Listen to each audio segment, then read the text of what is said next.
Ito na guys, bubuhin na natin yung makina niyan. Ito na siya. Umpisahan na natin guys.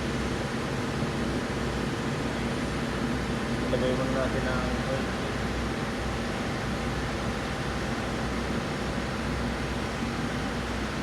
Ilagay muna natin ang 4 na oil jet. Ayan.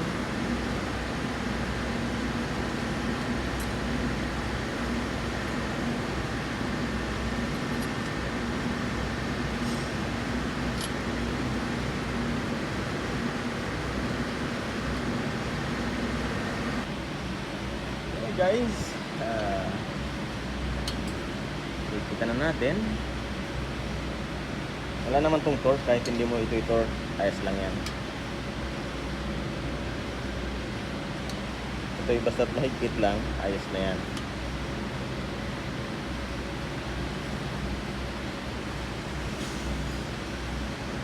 Ano lang naman to oil jet. Sabay tayo ng crankshaft bearing.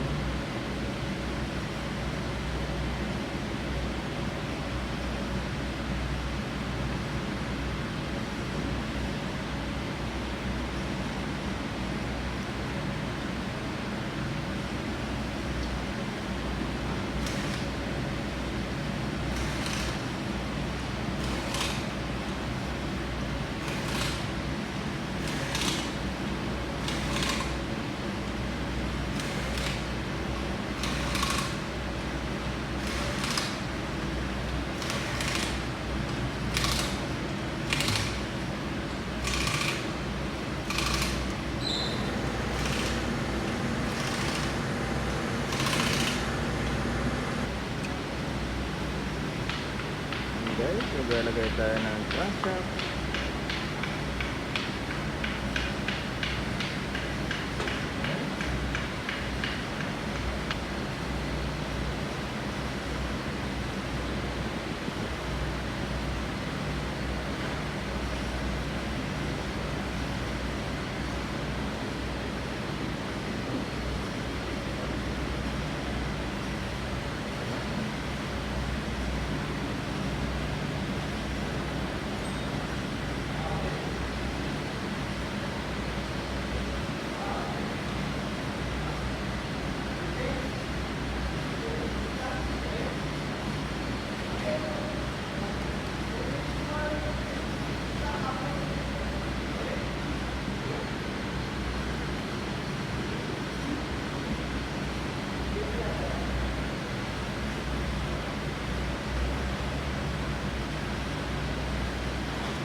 Maglalagay tayo ng cross washer.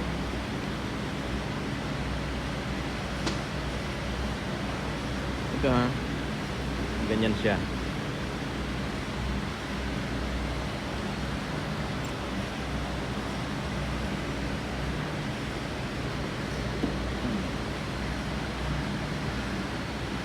Ito naman ganito. Dito rin ang tapat niya.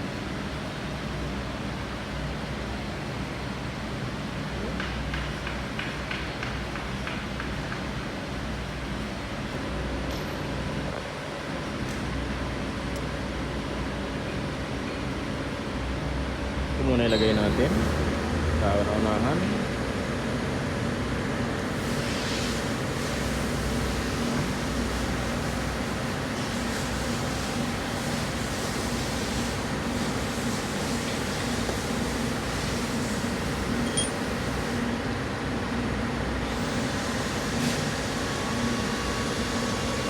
Ano siya guys, hindi ito magkasunod magkasalungat sila.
Higpitan na natin.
Yan guys, ilalagyan natin ng oil seal dito sa likod. Ito yung bago.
Meron siyang 4 na bolts dito guys.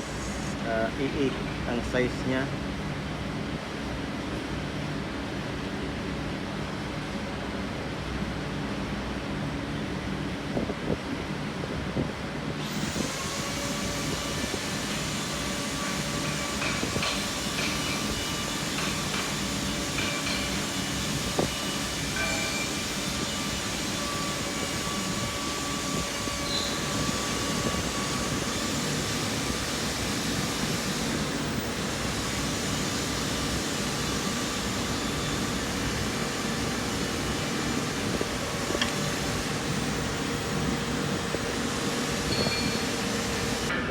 lagay na tayo. Lagyan muna natin ng pangpadulas. Ayan.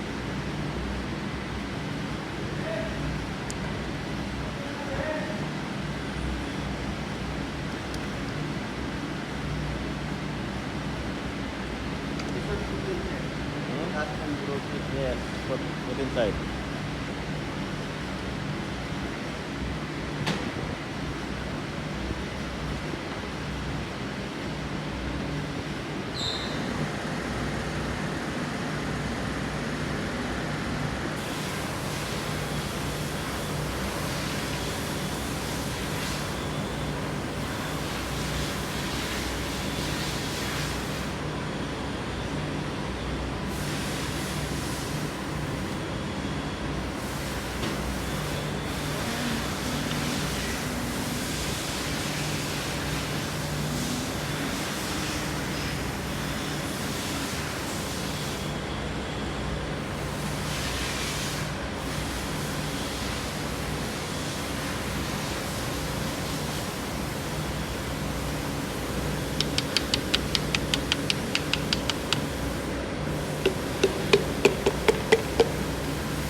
guys, naka-timing ito ha.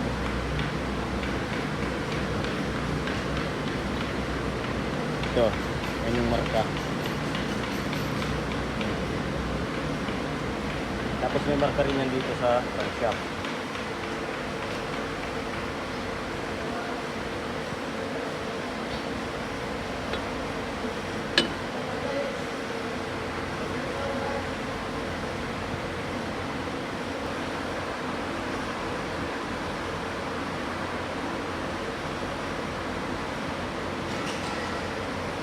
Yan guys, nakita niyo yan. Yan ang timing niya at saka ito.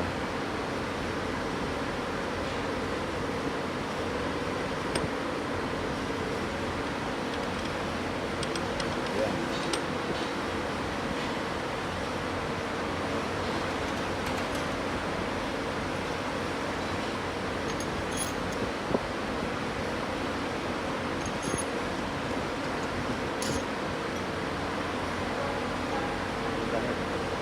Ilo-ring kasi ito, ilo-ring.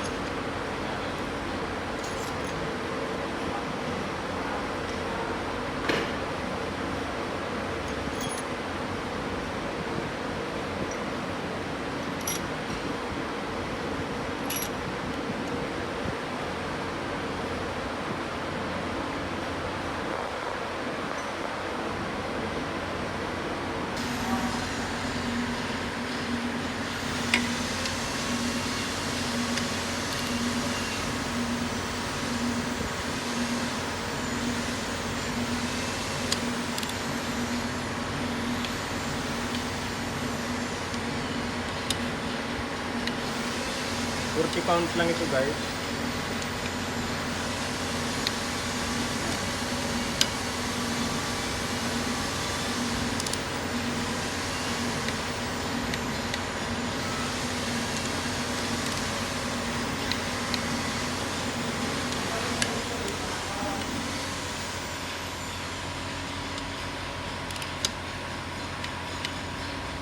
Okay.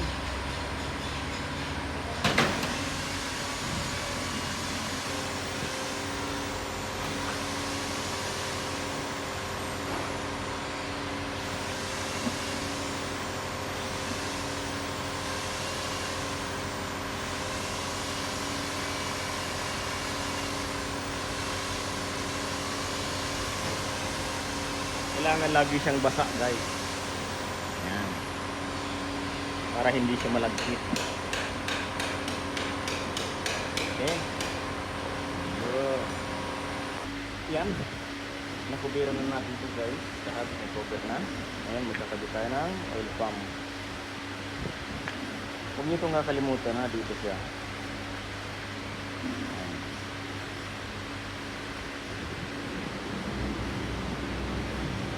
Okay.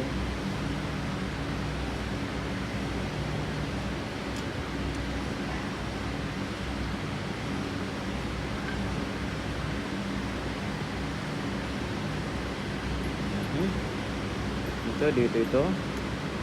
Yan. Ito naman dito. Okay, mag-alala, walang timing yan. Oil pump lang yan.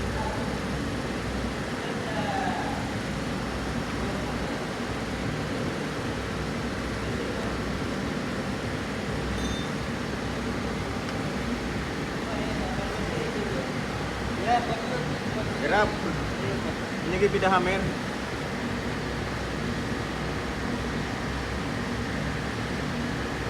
Ayaw pumasok ha. Teka. Ayun. Kulang lang pala sa hilot.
Lagyan natin ito.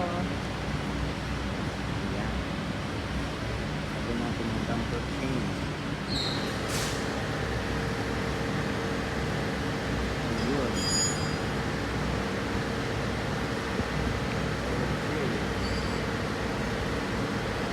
Aha.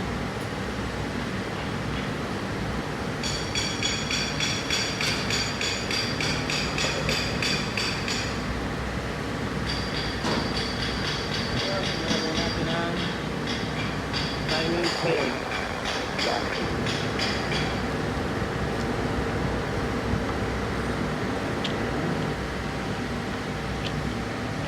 Pag nailagay natin ang timing chain, ilagay natin ang timing cover.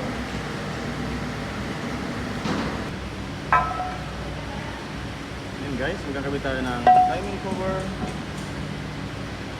Saka ito huwag yung kakalimutan. Kapag nakita nyo may counting diferensya na yan, kasi lumulutong yan yung luma, kapalitan nyo na yan ng bago. Connector yan dito.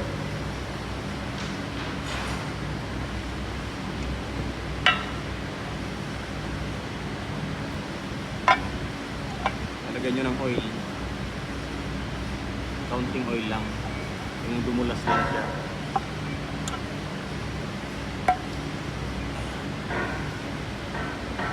Tagilid.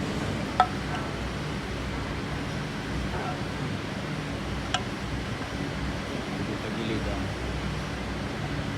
ayun.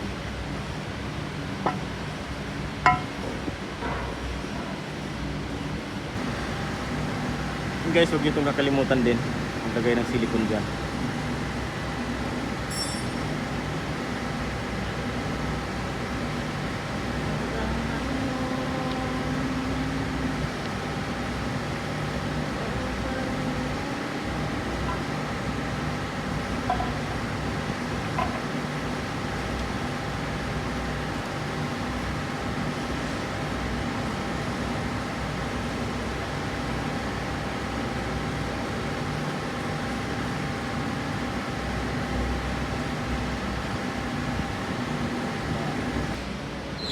Guys, yan. Dito natin ang timing cover. Kapalit tayo ng crankcase. Yun.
Buo na yan guys.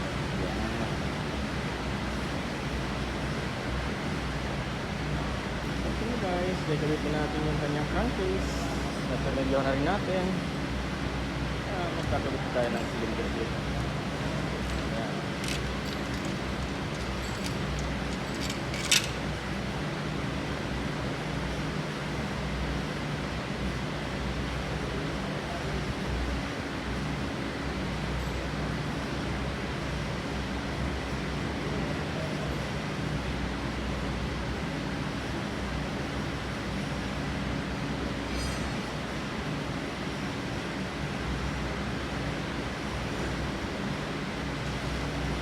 Nagpapalit nga pala tayo dito ng sleeve. Kasi itong number 3, may damage na yung sleeve. Dahil siya ay pinasok ng tubig yung kanyang piston. Ang problema nito, engine number 3 misfire nang dahil sa pinapasok ng tubig ang kanyang piston. Yan.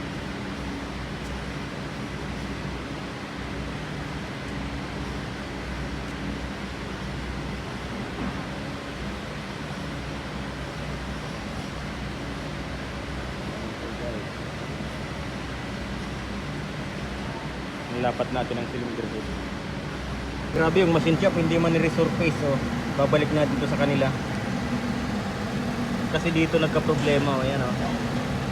Dito pumapasok yung tubig. Baka counting ano lang nito, uminit. Pumasok din ulit ng tubig. Ayan, ayan. Ayan, ayan. Nasa uli natin to sa machine shop. Binalitan nga pala ito ng 4 na valve. Ayan, exhaust valve. Isa, 2, 3, 4. Kasi may problema rin pati yung kanyang mga valve guide. Kaya nga pala guys, kapag nag-overhaul kayo, huwag niyong kakalimutan ito. Ayan, kailangan gumagalaw siya ng ganyan. May play. Huwag niyong ikakabit na stack up siya. Kasi minsan, tumutukod ang valvula dahil dyan. Kagaya nito guys, tingnan nyo. Ayan. Ayan, hindi siya gumagalaw, ano. Tigas. Ang pag-reset nyan, ganito lang yan guys, ang pag-reset nyan. Sundutin nyo dyan. Ayan. Kailangan guys may plate siya para pagkabit nyo siguradong hindi kayo magkaka problema sa yung pinatawag na mababa ang compression.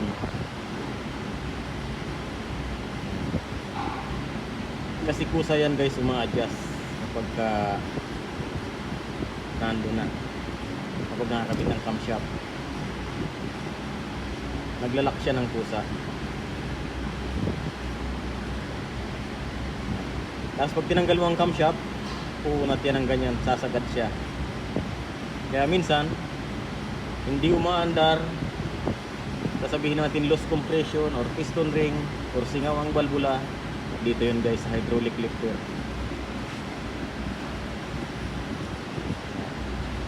Ganyan lang guys ang pag-reset niya.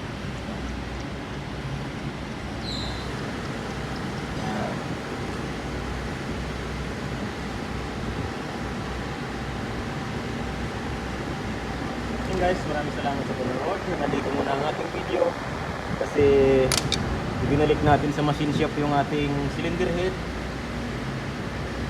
dahil yung may problema hindi nila ni-resurface. Binalik natin yun guys. Maraming salamat sa panonood. Bye bye.